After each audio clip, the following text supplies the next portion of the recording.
नमस्कार, top update में आप सभी का स्वागत है। मैं हूं आपके साथ सपना नौवाद। शुरुआत करते हैं बुलेटिन की। प्रधानमंत्री नरेंद्र मोदी ने शनिवार को गुजरात के भावनगर में भव्य रोड शो के साथ अपने दौरे की शुरुआत की।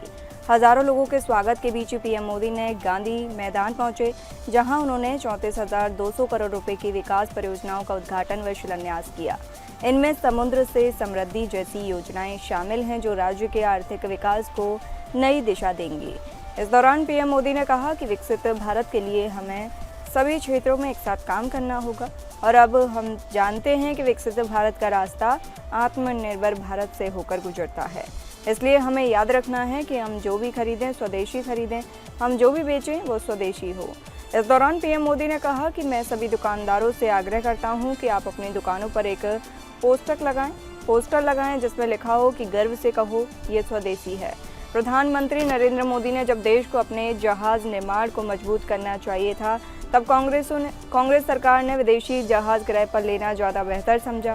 पीएम मोदी ने कहा कि इसके कारण भारत का अपना शिप बिल्डिंग इकोसिस्टम लगभग खत्म हो गया और विदेशी जहाज़ों पर निर्भरता मजबूरी बन गई। उन्होंने कहा कि करीब 50 साल पहले भारत का लगभग 40% व्यापार अपने ही जहाज़ों के जरिए होता था, लेकिन अब यह घटकर सिर्फ 5% रह गया है।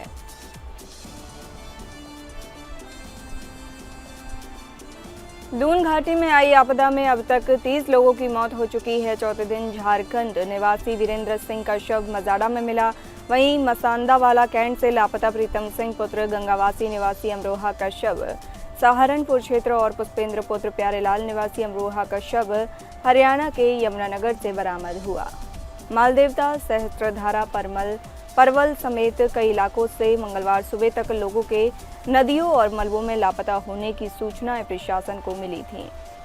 इनमें से अब तक 30 के शव बरामद हो चुके हैं। देहरादून से लापता हुए 2 लोगों के शव सहारनपुर के मिर्जापुर इलाके में यमुना से मिले थे, जबकि कुछ शव यमुना नगर तक पहुंच गए थे। लापता लोगों को तलाशने के लिए एसडीआरएफ और एनडीआरएफ मोर्चा संभाले हुए हैं। अभी तक कुल 10 लोग लापता हैं। मालदेवता क्षेत्र के प्रभावित इलाके का गढ़वाल आयुक्त विनय शंकर पांडे ने निरीक्षण किया और स्थानीय प्रशासन को राहत बचाव कार्य में तेजी लाने के निर्देश दिए। इससे पहले जिलाधिकारी सविन बंसल ने भी प्रशासनिक अमले के साथ आपदाग्रस्त इलाकों का पैदल दौरा कर नुकसान का जायजा लिया।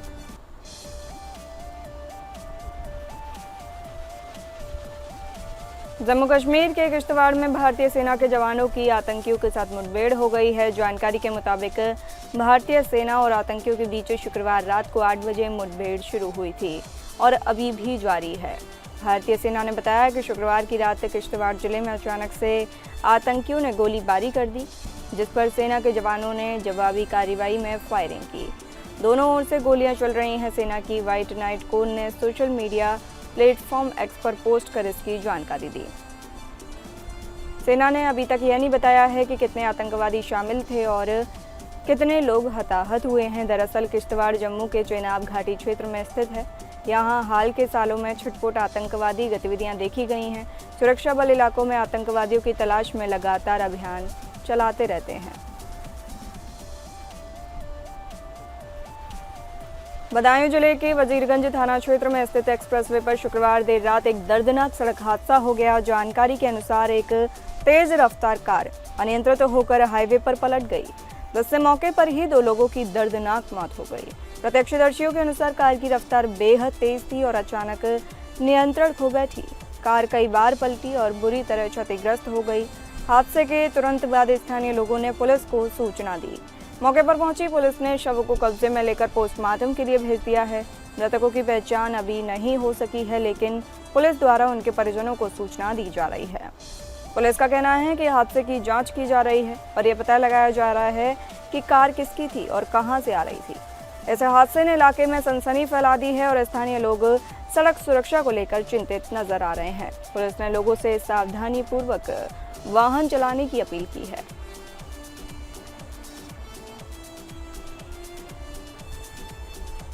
नगर थाना क्षेत्र के नगर कस्बे में शुक्रवार को उस समय हड़कंप मच गया जब एक घर में अचानक आग लग गई।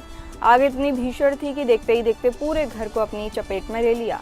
आग लगने का कारण घर में मौजूद 6 घरेलू गैस सिलेंडरों में से एक का लीक होना बताया जा रहा है, जो एक कमर्शियल सिलेंडर के साथ रखा गया था। स्थानीय लोगों का कहना है कि सिलेंडर में गैस लीक होने के कारण आग लगी, जिसने कुछ ही मिनटों में विकराल रूप धारण कर लिया। आग की लपटों के बीच एक एक कर सिलेंडर फटने लगे, जिससे आसपास के इलाकों में दहशत फैल गई। गनीमत रही कि समय रहते परिवार के सभी सदस्य घर से बाहर निकल आए, जिससे बड़ी जनहानि टल गई। सूचना मिलते ही नगर थाना पुलिस और फायर सर्विस की गाड़ियां मौके पर पहुंची और घंटों की मशक्कत के बाद आग पर काबू पाया गया। आग लगने से घर में रखा सारा सामान जलकर राख हो गया।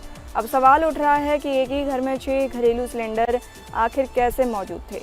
आपूर्ति विभाग की लापरवाही एक बार फिर उजागर हो गई है, जो केवल खानापूर्ति कर रहा है। यहाँ जांच जारी है।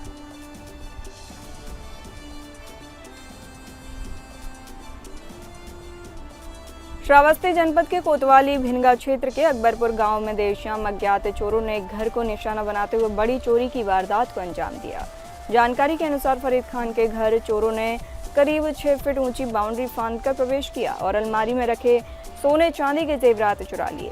घटना के समय घर में फरीद खान की 2 बेटियां मौजूद नहीं थी। बताया जा रहा है कि वे घर में ताला लगाकर किसी काम से बाहर गई थी।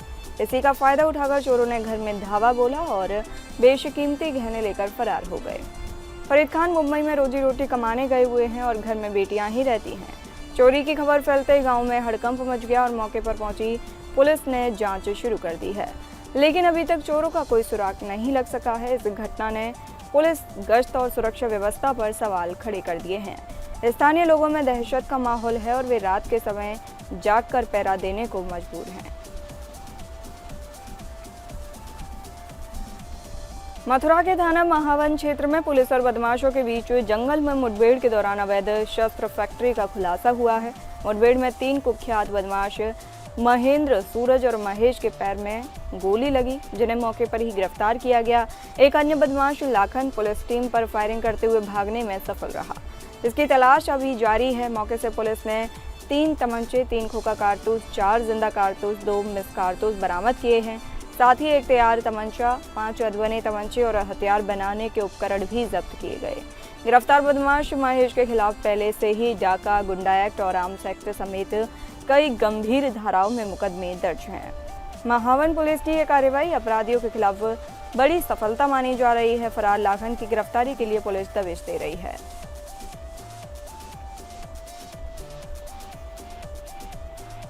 महोबा शहर कोतवाली कस्बा क्षेत्र के राठ रोड स्थित कृषि विभाग कार्यालय परिसर में उस समय हलचल मच गई जब सैकड़ों सफाइयों ने किसानों के समर्थन में जोरदार प्रदर्शन किया।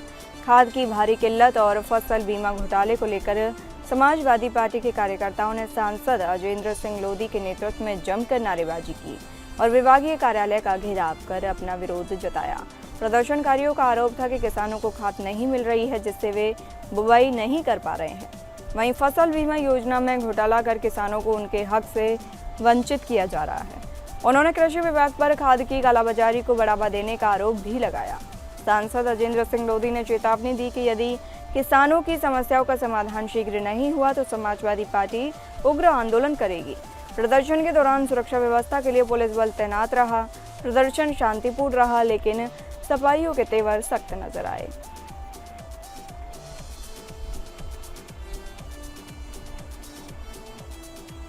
कबरपुर के शिवमई गांव में शारदा नहर की माइनर कटने से बड़ा नुकसान हुआ है। माइनर से बहते पानी ने लगभग 100 बीघे में खड़ी धान की फसल को तबाह कर दिया, जिससे किसानों में हड़कंप मच गया है। फसल बर्बाद होते देख किसान बेहद परेशान हैं।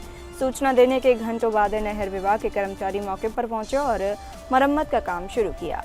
किसानों का आरोप है कि विभाग की लापरवाही की वजह से उन्हें भारी नुकसान उठाना पड़ा है।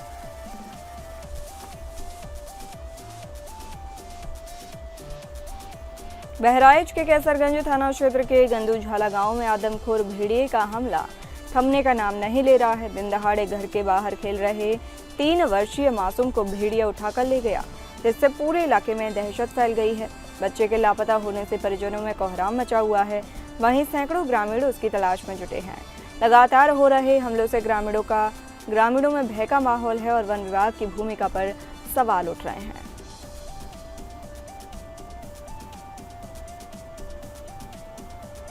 ग्वालियर में एक बार फिर हिट एंड रन का मामला सामने आया है। शुक्रवार और शनिवार की दरमियानी रात पड़ाव ओवरब्रिज पर एक तेज रफ्तार कार ने बाइक सवार को टक्कर मार दी, जिससे कार पलट गई और बाइक सवार गंभीर रूप से घायल हो गया।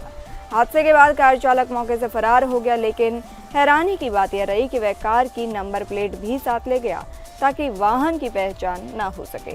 बताया जा रहा है कि कार लगभग 80 की रफ्तार से दौड़ाई जा रही थी। पड़ाव थाना पुलिस ने मामला दर्ज कर लिया है और आरोपियों की धरपकड़ में जुट गई है।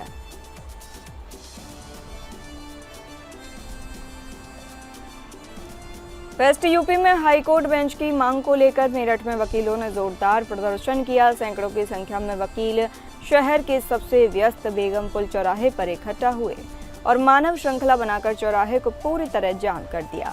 इस प्रदर्शन को समाजवादी पार्टी, कांग्रेस और बहुजन समाज पार्टी सहित कई सामाजिक संगठनों का समर्थन मिला। वकीलों का कहना है कि वेस्ट यूपी के लाखों लोगों को न्याय के लिए इलाहाबाद जाना पड़ता है, जिससे समय, धन और ऊर्जा की भारी बर्बादी होती है। मेरठ में हाईकोर्ट की बेंच स्थापित होने से क्षेत्रीय जनता को त्वरित और सुलभ न्याय मिल सकेगा। प्रदर्शन के दौरान वकीलों ने सरकार से मांग की कि जल्द से जल्द मेरठ में हाईकोर्ट बेंच की स्थापना की जाए ताकि न्याय की पहुंच आम लोगों तक सुनिश्चित हो सके।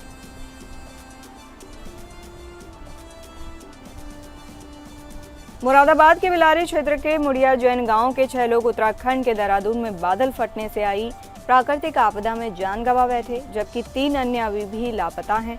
ऐसे दर्दनाक हादसे के बाद उत्तर प्रदेश भाजपा के प्रदेश अध्यक्ष भूपेंद्र चौधरी ने मुरादाबाद का दौरा किया और मृतकों के परिजनों से उनके घर जाकर मुलाकात की। उन्होंने पीड़ित परिवारों के प्रति संवेदना व्यक्त करते हुए कहा कि यह समय बेहद दुखद है और पार्टी उनके साथ पूरी मजबूती से खड़ी है। उन्होंने बताया कि उत्तराखंड और उत्तर प्रदेश सरकार दोनों ही इस घटना को गंभीरता से ले रही है। मुख्यमंत्री योगी आदित्यनाथ ने प्रशासन को निर्देश दिए कि पीड़ित परिवारों को सरकारी योजनाओं का पूरा लाभ मिले। भूपेंद्र चौधरी ने आश्वासन दिया कि सरकार हर संभव मदद करेगी और इस कठिन समय में पीड़ितों को अकेला नहीं छोड़ा जाएगा।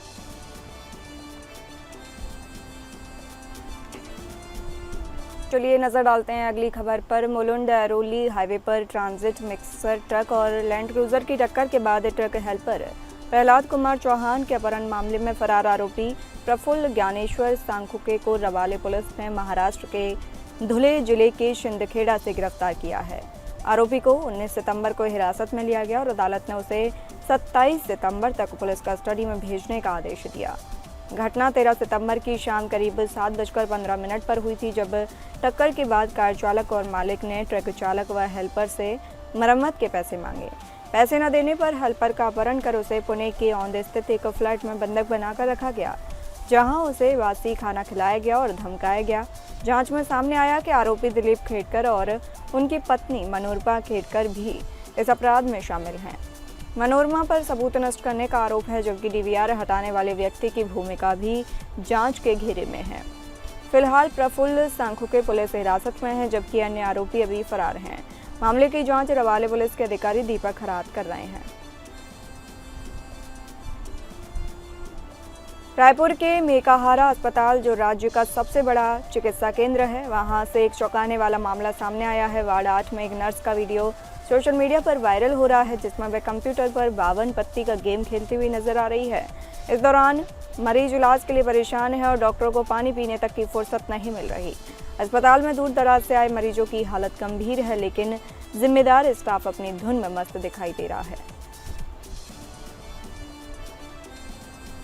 श्रावस्ती जिले में 16 वर्षीय पायल भार्गव के लापता होने का मामला लगातार गंभीर होता जा रहा है। घटना के 10 दिन बाद एसपी के हस्तक्षेप पर आखिरकार मुकदमा दर्ज किया गया। पायल की सहेली आरती और उसके परिजनों के खिलाफ पुलिस ने मामला दर्ज किया है, लेकिन अब तक पायल का कोई सुराग नहीं मिला है। परिजनों ने पुलिस पर लापरवाही का गंभीर आरोप लगाया है और कहा कि अगर मीडिया ने हस्तक्षेप न किया होता तो शायद मामला ही दबा दिया जाता। इंसाफ की गुहार लगाते हुए परिजनों ने चैनल को धन्यवाद देते हुए कहा, मीडिया के हस्तक्षेप से ही दर्ज हुआ है ये मुकदमा, अब न्याय चाहिए। श्रावस्ती जिले के नगर पंचायत एकोना में जाम की समस्या विकराल रूप ले चुकी है। संजय पार्क तिराहा से भिनगा मार्ग तक हर दिन लंबा जाम लगता है, जिससे आमजन को भारी परेशानी का सामना करना पड़ता है। खासकर सुबह के समय स्कूली बच्चे घंटों जाम में फंसकर देर से स्कूल पहुंचते हैं। बीच बाजार स्थित सब्जी मंडी, ई रिक्शा पिकअप ट्रक और ठेले के अनियंत्रित आवागमन से स्थिति और बिगड़ जाती है। सड़क के दोनों ओर ठेले वालों ने कब्जा कर रखा है, जिससे रास्ता सकरा हो गया है। स्थानीय लोगों ने प्रशासन से व्यवस्था सुधारने और सब्जी मंडी को अन्यत्र स्थानांतरित करने की मांग की है।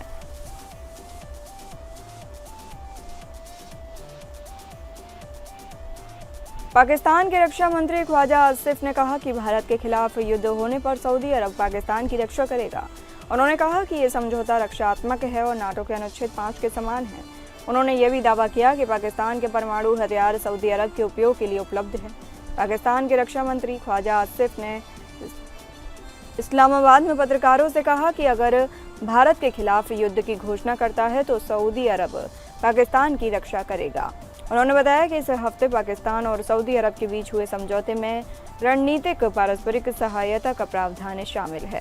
पाकिस्तानी चैनल जियो टीवी से बातचीत करते हुए इस समझौते की तुलना नाटो समझौते के अनुच्छेद 5 से की है, जिसमें सामूहिक रक्षा का सिद्धांत है। इसका मतलब है कि अगर किसी एक सदस्य पर हमला होता है तो उसे सभी सदस्य देशों पर हमला माना जाता है। हालांकि पाकिस्तानी रक्षा मंत्री ने साफ किया कि साथ ही ये समझौता आक्रामक नहीं बल्कि रक्षात्मक है।